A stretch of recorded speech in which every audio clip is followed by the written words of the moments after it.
Today, I'm working on a truly unusual and rare find from the Russian Empire, a 1 kopeck coin minted during the reign of Empress Elizabeth Petrovna, the daughter of Peter the Great. This coin is fascinating not only for its beautiful eagle in the clouds design, but also for its secret history. It is actually an overstrike, minted directly over a 5 kopeck piece from a previous ruler, the legendary coin known to collectors as the Krestovik, or cross 5 kopecks.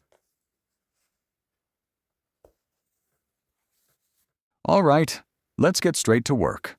I'll begin the mechanical cleaning under the microscope using a razor-sharp scraper. This level of sharpness is crucial. It allows me to carefully remove layers of oxidation and centuries of grime, bit by bit. My goal is to reveal the original surface without scratching the delicate patina or causing any damage to the coin itself. As I remove the oxidation, I've discovered a rather porous surface hidden underneath. This area will need to be carefully leveled and stabilized in the upcoming stages.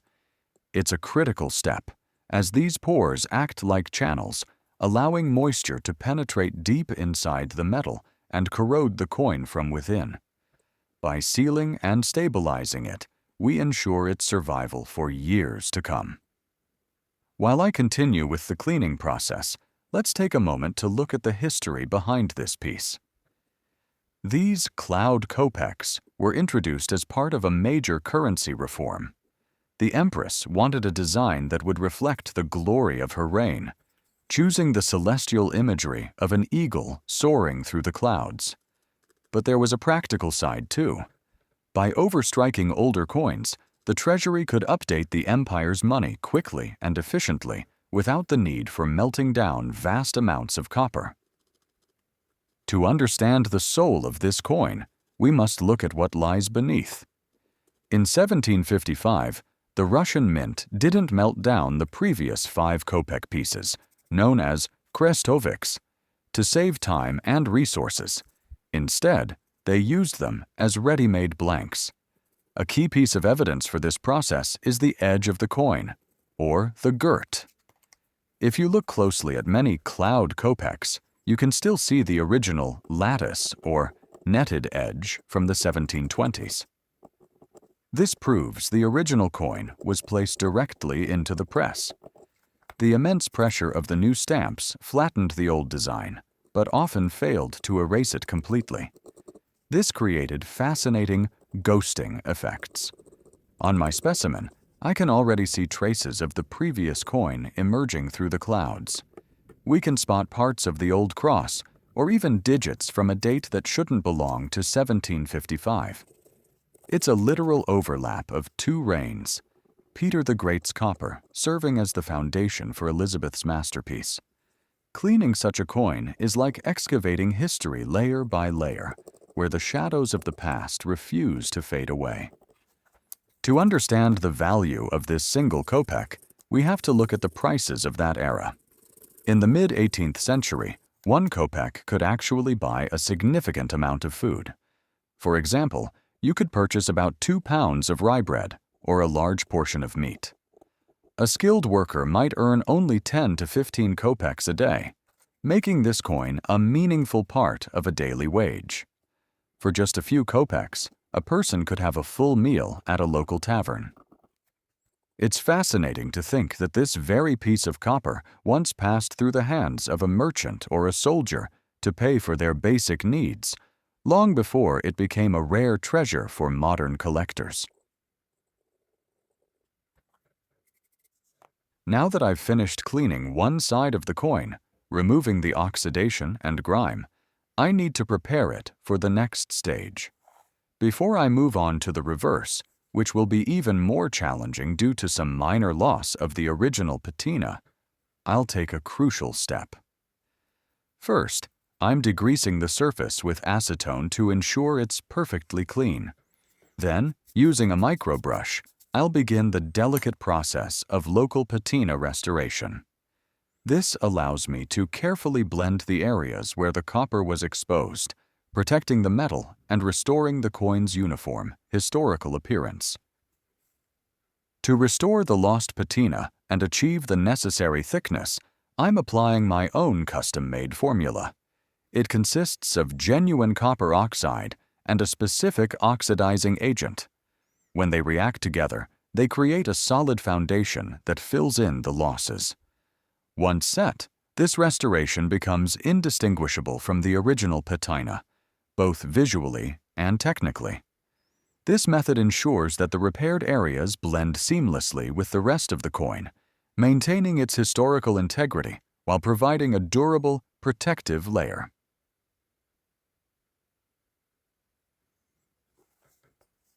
There is a specific reason why I'm applying this formula before finishing the other side. While I focus on cleaning the second side of the coin, the solution will have enough time to bond firmly with the surface.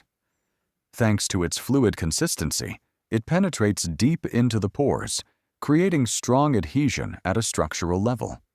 Once the process is complete, I'll use a cotton swab dipped in acetone to gently remove any excess material that hasn't been absorbed.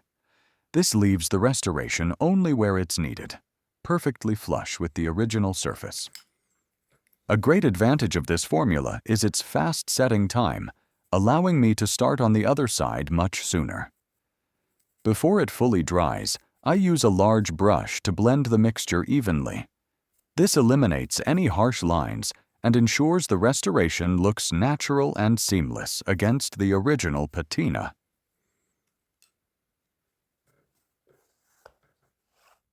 Now, we've moved on to the other side of the coin. As you can see, the condition here is different. There are minor losses of the patina and small mechanical damages from centuries ago that require my attention. Let's get straight to it. I'll start the cleaning process using a large tungsten carbide scraper. Its strength and weight are perfect for removing the heavier deposits, while I carefully navigate around the damaged areas to prepare the surface for restoration. To truly understand the craftsmanship of the second half of the 18th century, we have to look into the heart of the St. Petersburg Mint.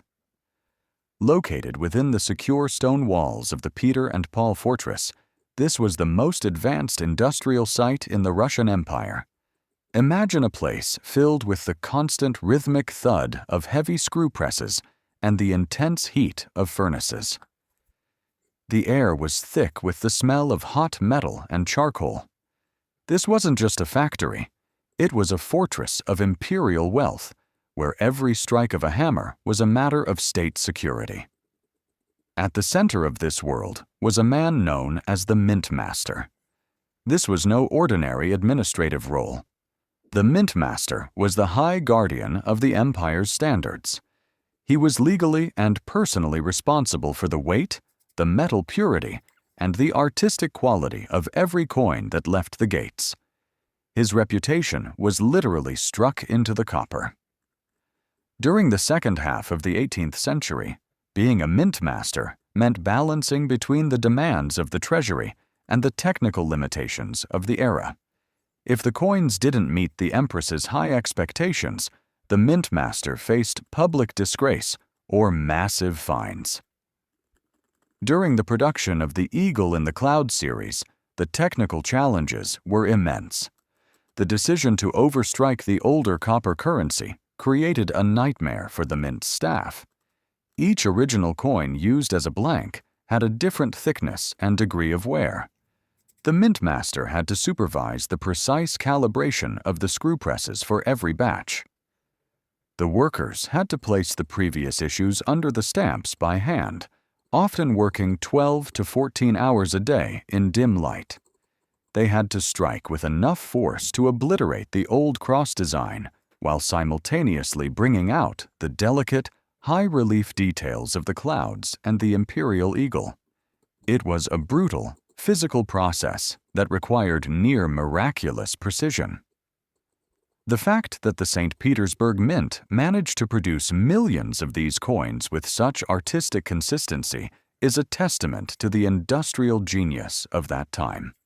Every cloud kopeck we see today is a survivor of that chaotic environment.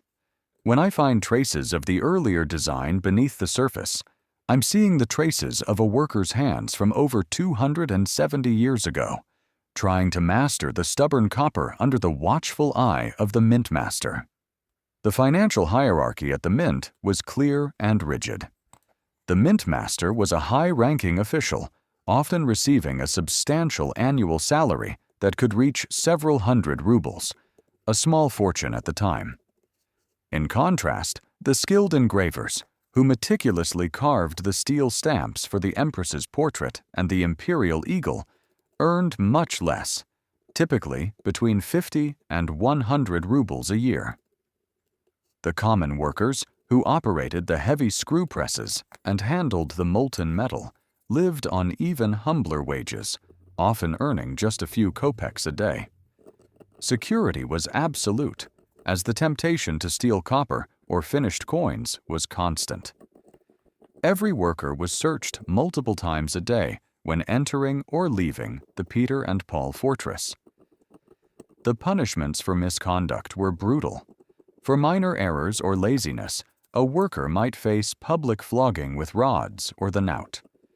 However, theft from the mint was treated as a crime against the state itself.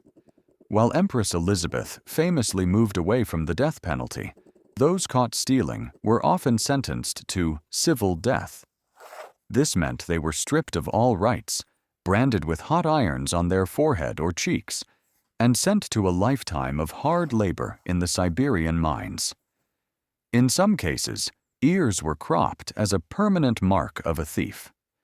These harsh measures ensured that despite the immense wealth flowing through their hands, the workers remained in a state of constant fear and obedience. The process for this side follows the same rigorous steps as the first. I'll complete the mechanical cleaning, degrease the surface, and carefully apply my custom formula to the areas with patina loss. Once distributed evenly across the field, the most important part begins: waiting. Restoration cannot be rushed. The chemical reaction needs time to create that perfect bond within the pores of the copper. While the coin sits and the new layers stabilize, I can already see the transformation taking place. The eagle in the clouds is slowly reclaiming its imperial dignity. In just a few moments, after the final cleanup, we will see the finished result, a piece of history preserved for another 270 years. Once the restored areas have completely dried and stabilized, it's time to move forward.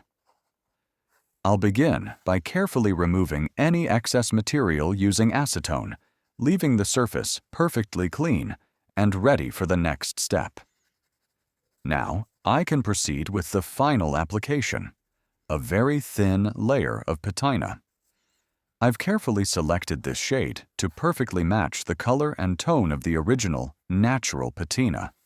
This is a delicate balancing act, ensuring that the transition between the old and the new is completely invisible, giving the coin a unified and authentic appearance. Now, I am showing you another part of my process, the application of my custom finishing formula. I have meticulously designed this mixture to match the original color, texture, and shade of the coin. It is composed of natural mineral components bonded with a specialized polymer that leaves absolutely no visible trace of its presence. It's the perfect harmony between modern restoration technology and the ancient art of minting. This final touch doesn't just improve the look, it protects the metal while keeping the coin's appearance entirely authentic. I am showing you this process under the microscope so you can see the true quality of the work for yourself. In reality, this is an incredibly long and painstaking journey that not everyone can master. It requires far more than just technical knowledge. To achieve this result, one must balance a deep understanding of chemistry and metallurgy with a sharp artistic eye for color and texture. You need to have a clear vision of what the coin should look like in the end, respecting its history while ensuring its future. It is a blend of science and art, where every microscopic detail matters. I often face criticism regarding the work I do. However, this doesn't change the fact that coins require proper maintenance. Even a coin that looks perfect on the outside can literally begin to decompose from within over time. I've seen countless examples of this in my own experience, and many of my colleagues in restoration and collecting share the same view. Every expert has their own opinion on this subject, but for me, professional conservation is about preventing the irreversible loss of history before it's too late. And so, the work on this coin is practically complete. Behind the scenes, I have applied a specialized conservation coating to protect the surface. Now I'll gently wipe it down with a professional numismatic cloth to remove any remaining residue and bring out its natural luster. We are finally ready for the grand reveal. Let's move on to the final review and take a close look at how this piece of Imperial history has been transformed.